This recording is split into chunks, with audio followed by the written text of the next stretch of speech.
I'm going to be breaking down one of my subscribers' Trackday footage, and I think there's a lot that you're going to learn from this too. If you're not thinking, oh my god, I've only just made that at the apex, then you've gone too slow.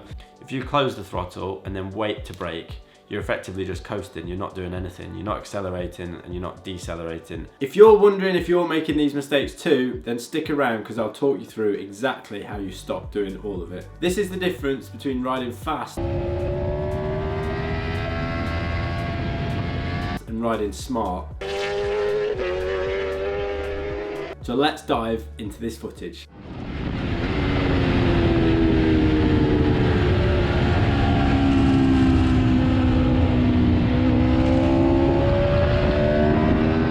Riding an RSV4 1100, one of the first things I can see just looking at your dash is, I believe you've upgraded your dash. Currently your lights come on one by one, and as your revs increase they go up gradually to the point where you should shift gear. The problem when you have shift lights like that, it's impossible to see whether you've got 4 lights on, 5 lights on or 6 lights on. That means that you'll be inconsistent with where you're changing gear, which is what I see quite a lot on your laps. You're not always revving the bike out as much as you could do. Some corners obviously you need to short shift, and that's okay, we'll get to that when we do. But a lot of them you're not using all of the revs, and that's just free time, it's free speed. You're costing yourself every straight you go on when you're not using all of the RPM. I wasn't sure if it was just because it was an RSV4 it didn't rev that hard, but I went through the internet, trawled videos on YouTube. I found one of 44 Teeth reviewing the bike and a few others, and I can hear everyone else revving the bike a little bit more. And also I've seen you in parts of certain straights like Snetterton, I can see more lights coming on the dash than in other sections. So that's something to bear in mind firstly before we do anything. First things first is your braking into turn 1 is a little bit early. When we're really braking late into there, you can go past that white line you can see across the track now and almost to the point where the track starts kicking up. So you've got a little bit of safety margin on the brakes there as you're approaching that. It is scary braking into turn 1 and it's obviously blind when you get there, but the way to combat that is to initially at this first point is do all your heavy braking on the run up to the corner whilst you're upright. So as you cross that white line there, the track kicks up. And where the track kicks up, you will have to release the brake, because if you carry on braking hard at that point, the back comes off the floor. So that's why sometimes it's a little bit difficult to overtake into turn 1.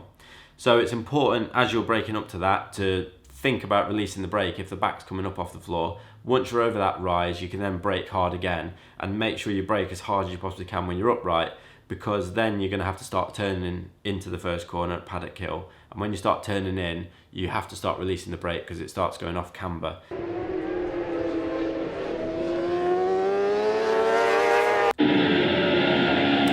Now here, I can hear you're already accelerating. That to me tells me quite clearly that you've broke far too early into the corner.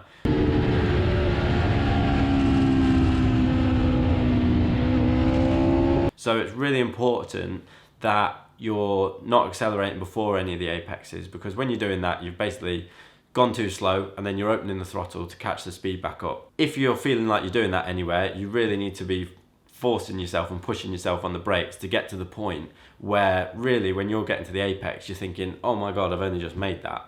If you're not thinking, oh my god, I've only just made that at the apex, then you've gone too slow. And that's really the place where you can progress quite quickly on a track. Now there's a lot to take in this video, so if any of it is confusing, make sure you check out my online course where I talk through everything about Trackday riding. From what lines to take, how to overtake, getting your knee down, and everything else in between, from Trackday novice to Trackday expert. Really, if you have that in your head, if you're getting to a corner and thinking, I made that with plenty of time there, that was really easy, then you know that the next lap you can brake later. The problem when you open the throttle that early is you also lose turning. So if you're opening the throttle before the apex, I've heard a lot of online tuition telling you that you should do that because it makes it safer. Well, the reality is really no one does that in racing.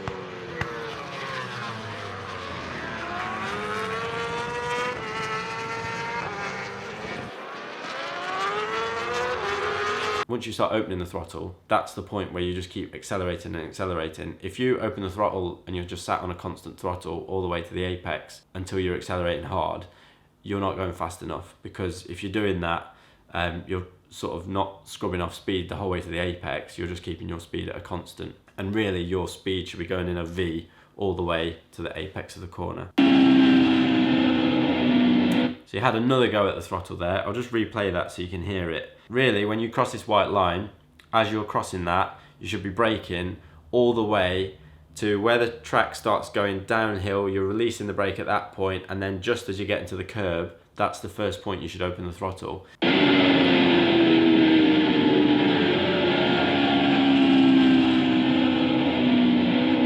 So there was 3 stabs at the throttle there. We're now at the curb, which is the apex of the corner, and you can see how wide you are. So although you've effectively opened the throttle to catch your speed up to get to the apex, because you've opened the throttle, now we're a little bit wide and we've missed the apex of the corner.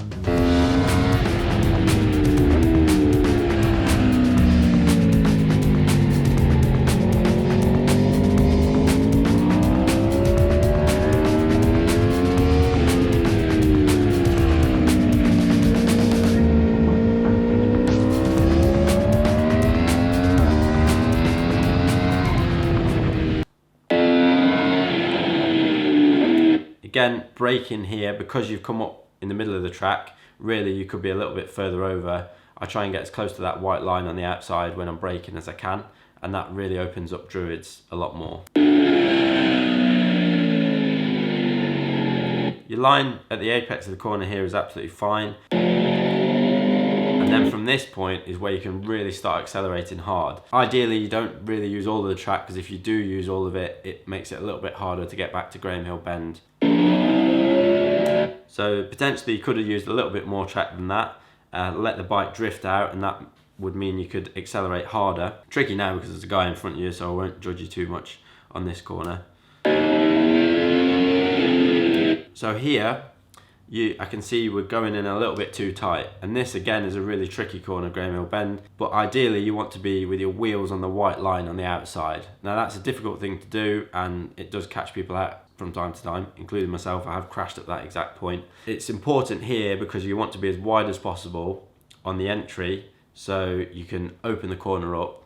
And if you try to imagine Graham Hill Bend as a right angle like this, it looks like it's quite an open corner, but I always picture it as a corner like this. So we're coming in here and we've started out at the outside curb, and when we approach this part, the straighter part, this is the apex, and I really try and time it so as I'm coming to this part of the corner, I'm upright and my wheels are almost in line with the straight, and at that point you can then pick the bike up, accelerate hard and drive down this next straight.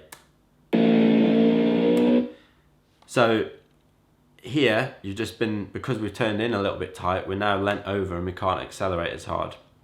If you'd started off at a wider position, we could have opened the straight up more and drifted out to the outside of the track more and been upright and accelerated harder down here.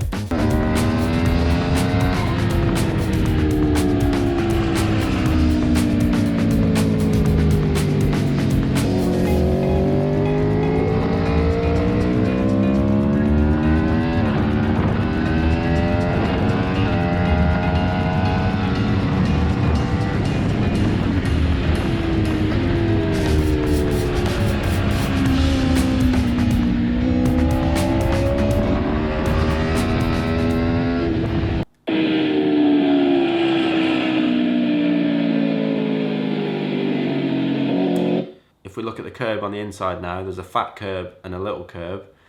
That point there is the apex of the corner for me. That's where I have my wheels on the white line, and that's where I really start accelerating. So that's what I'm aiming for the whole way in. I let myself get back to that point, and at that point you can then pick the bike up hard and accelerate at the same time. If you look at your shift lights again, you definitely could hold the bike longer in the RPM range there. That shift was better there. Another thing at the end of the straights to always think about is when you're flat out accelerating, I try to close the throttle and brake in as short a space as possible.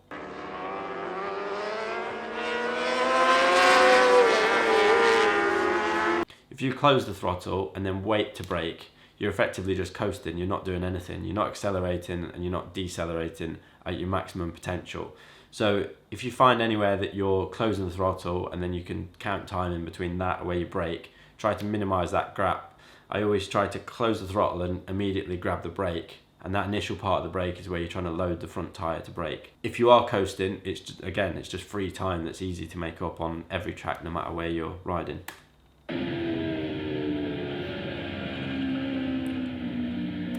Tipped in a little bit early there, I'm sure you realised that because you've had to stand the bike up.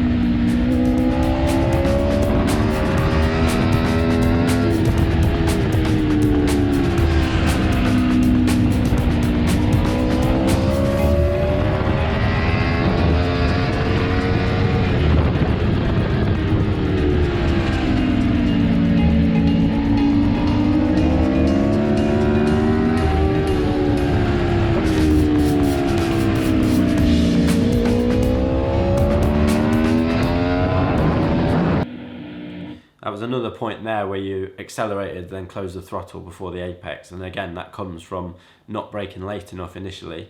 And then because you've not braked late enough initially, you've had to accelerate to get to the corner. This corner, you did that beautifully there. It's important to pick the bike up at this point because there's some big bumps. And the more you can stand the bike up at this point, I tried to just be upright. And on a super stock bike, just open the throttle to 100% as fast as you can and let the electronics do as much as they can down the hill. Again, probably could have been a little bit tighter to begin with and then carried your speed. You'd be now drifting wider on the way up here.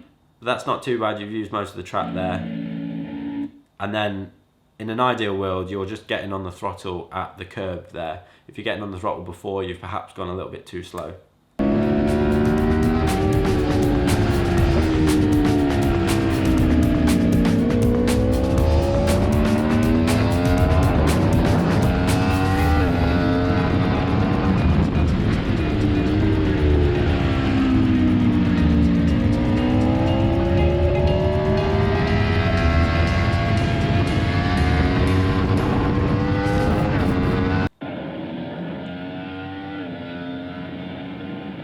I feel like you're using more of the gears down here, so that was better. And you're braking late in here. You could be a little bit wider on the way in. We're just sort of in the middle of the track here. You could definitely use more of the track, be closer to the left hand side, and that will open this corner up and allow you to brake harder upright for longer before you start turning in. Because you're on the inside, you're now having to turn in, and at this point you're going to start releasing the brake. If you've been a little bit wider, you could have afforded to brake a little bit longer and not have to be on the side of the tyre for quite as long. And here I let myself run out.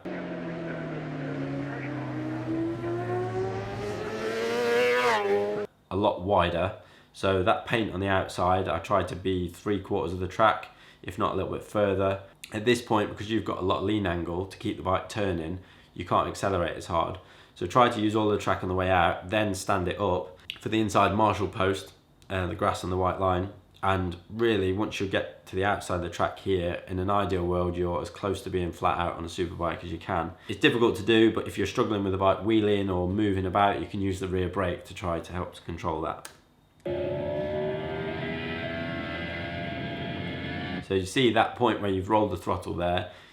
If you'd been wider initially on the outside of the track and pulled it back to the inside and stood the bike up, you could have accelerated a lot harder past this marshal's post. You'd also be upright and it's a little bit safer.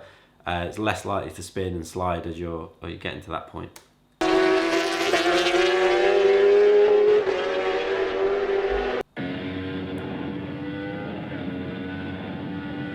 And as you come from that marshal's post, you can use more of the track down the straight.